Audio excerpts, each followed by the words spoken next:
Caesar love humans more than apes, more than your sons.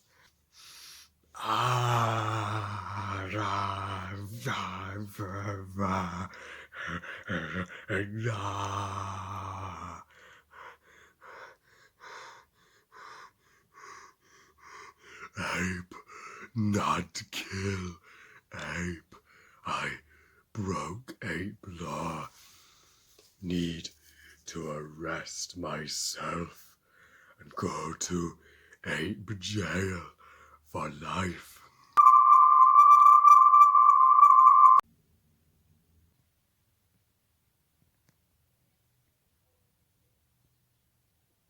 Dawn of the Planet of the Apes.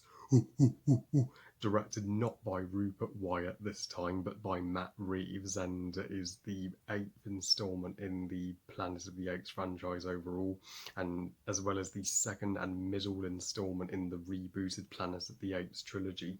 So Dawn of the Planet of the Apes tells the story taking place a decade after the events of Rise of the Planet of the Apes, in which the humans unintentionally spread a deadly virus known as the simian flu, which triggers the apocalypse of mankind.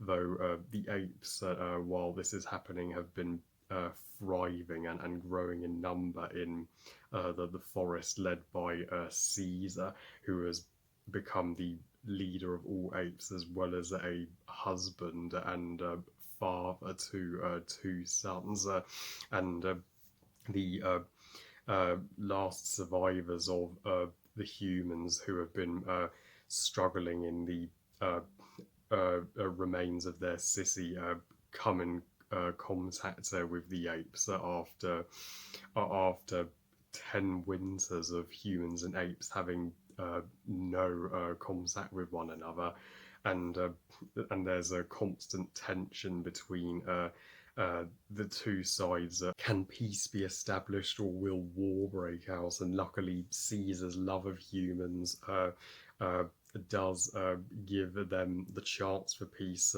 but sadly, Koba's hatred of humans leads to a all-out war. Needless to say, Rise was the biggest surprise of 2011. It blew everybody's expectations, and my expectations included, out of the water, and made us legit care about the Planet of the Apes franchise again. I mean, nobody could have predicted that a prequel series could be this much superior to the original series that it's setting up, and how does Dawn compare to its predecessor? Honestly, it surpasses Rise in every conceivable way.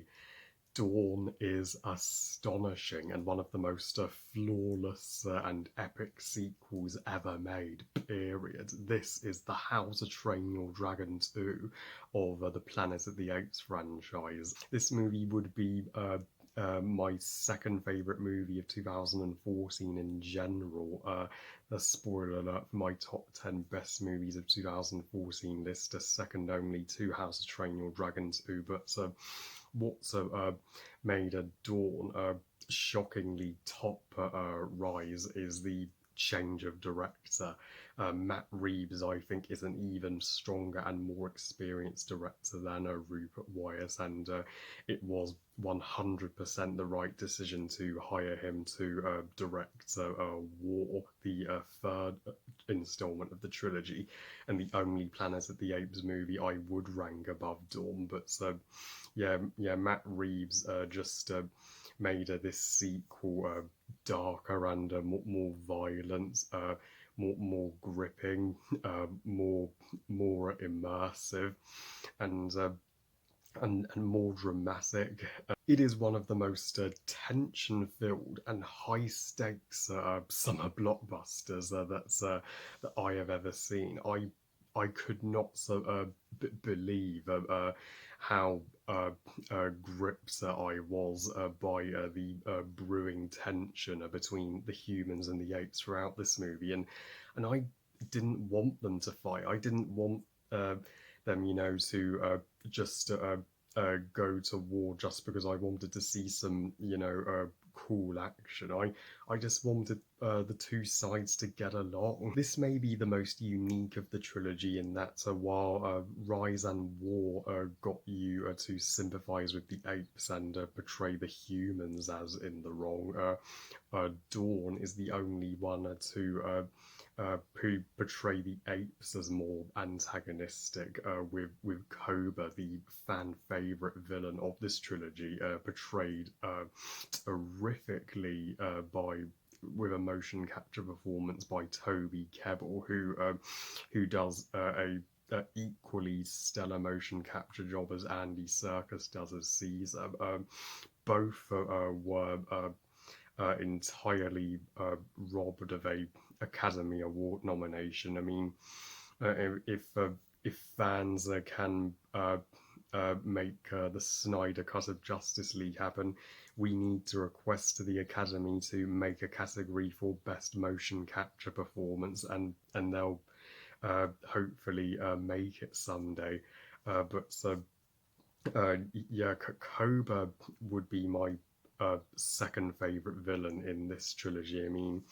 He totally wipes the floor with the cartoony villains from Rise. Yeah, he's this snarly and aggressive bonobo ape who's been scarred not just physically but mentally by what the humans did to him in the lab in Rise, and in this movie he challenges Caesar to be leader as he disagrees with Caesar's love and compassion for the humans. I mean, sadly, he was unable to let go of his hate, and it destroyed him.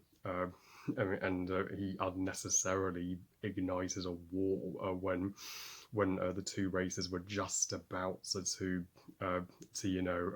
establish peace, and Koba picked Death and Destruction, so Death and Destruction picked him, and the moment where Koba challenges Caesar, and Caesar just unleashes his and takes out all his anger on Koba and beats him senseless. I was just oh my god! I mean, the drama is getting real here, and though Caesar trusts Cobra at first, just because Cobra's ape and the apes are governed by this law, ape not kill ape, Cobra uses that to his advantage too. The worst thing Cobra does in this movie is when he instructs Ash, the son of Rocket, to murder this innocent human. Ash is like, Caesar wouldn't want this, and spares him, and then Koba mercilessly chucks Ash over the balcony, killing him. And so when Caesar drops Koba in the final battle, you're just like, well, I'm glad that Koba got his comeuppance. I mean, Koba should have been locked in the ape asylum from the get-go. Even though the trailers portrayed Gary Oldman's character as the villain, he is not that at all. Especially in the scene where he's checking his iPad and looking at a photo of his family, and he breaks down. So he presumably sadly lost his family to the simian flu. I was sure from the trailer that this movie was going to be Avatar just with apes. So, Gary Oldman's character was going to be the Quaritch, and Caesar was going to be the Jake Sully, and the humans would kill one of the apes, and then the apes would fight back in self-defense. But that is not how the movie played out whatsoever. It's subverted our expectations entirely. We thought we were going to get one movie, and we got a completely different one that was better than we could have ever imagined. Yeah, the marketing did this movie no justice, and yet surprisingly, this is the highest grossing movie of the three, grossing over 700 million. Isn't it just a cinematic crime that Transformers Age of Extinction, which should never have been made, outgrossed this authentic masterpiece? But anyways, the post-apocalyptic imagery in which this movie takes place, in the ape apocalypse, as I like to call it, as this movie. In this movie, the apes have the upper hand in terms of survival over the humans. I mean, it's is the most immaculately shot of the trilogy, with the finest cinematography, especially in the shots where it just zooms out and in on Caesar's eyes in both the opening and closing shots of the movie, and the CGI and motion capture on the apes looks twice as impressive as it did in Rise. Just 3 years, Weta Digital have outdone themselves. This is the best looking live action movie of 2014. Sorry, Interstellar. And the human characters here, I think, are far more interesting than that they were in Rise. From Jason Clarke, the peacemaker of the humans, to Kerry Russell, my personal favourite of the human cast. So she's the nurse who helps nurse Caesar's wife Cholera to get better, and Alexander, their son. I also related to him, as he has a passion for sketching, and develops a sweet friendship with Marisa, the gentle giant orangutan. And though the worst of the human characters is that guy who always points a gun on the apes and almost always gets them kicked out of Ape Village. I just wanted him to out of the movie already. I nearly hated him as much as Koba. I mean, but this movie is still aware that we want more apes and less humans, and the opening scene is one of the most epic to all movies, when Caesar is going on a deer hunt with the ape clan, and he's teaching his son how to hunt, and his son gets scratched by a bear, and then Koba rescues them from the bear. And you know how Caesar has had one iconic line throughout each of the 3 movies in this trilogy. In Rise it was "no", in War it's "leave him", in Dawn it's "go". Yeah. Caesar in this movie is an even more likeable character than he was in Rise, as now that he's a father, husband, and leader, you feel the sheer pressure for him to keep the peace between the humans and apes, and make the other apes realise that not all humans are bad. And of course, Andy Serkis gives the greatest performance of the movie, as always, and his son Blue Eyes, who initially follows Koba, but then turns his back from Koba when Koba jails all Ape's loyal to Caesar and kills Ash. He sees Koba's true colours, and Caesar's wife, cholera. Yeah, though she does spend most of the narrative being sick in bed. She's the ape that you feel sorry for most of all, as she nearly loses her husband in this movie and is lied to by Koba, and for most of the second half.